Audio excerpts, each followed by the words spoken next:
பின்வரும் கேள்வியில் கொடுக்கப்பட்ட விருப்பங்களில் இருந்து வேறுபட்ட எண் ஜோடியை கண்டுபிடிக்கணும். இது ஏதோ டிஃப்ரெண்டா ஒரு நம்பர் இருக்குங்க. டிஃப்ரெண்டான ஒரு ஜோடி இருக்கு, பேர் இருக்கு. அதை நம்ம கண்டுபிடிக்கணும். இப்படி பார்க்கலாம். இப்போ 73 21, 56 30, 53 15, 22 6. இதுல ஒரு டிஃப்ரெண்டான ஒரு ஜோடி இருக்கு, கண்டுபிடிச்சிடலாமா?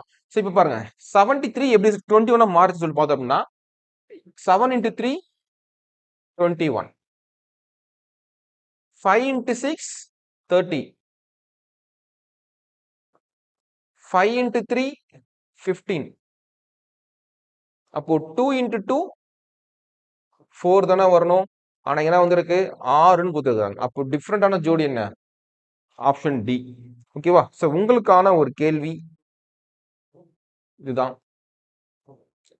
சோ கண்டுபிடிச்சு இந்த இடத்துல இந்த கேள்விக்குறியில என்ன விடை வரும் என்பதை நீங்க கண்டுபிடிச்சு கமெண்ட் பண்ணுங்க. அடுத்த வீடியோல பார்க்கலாம். தேங்க்யூ.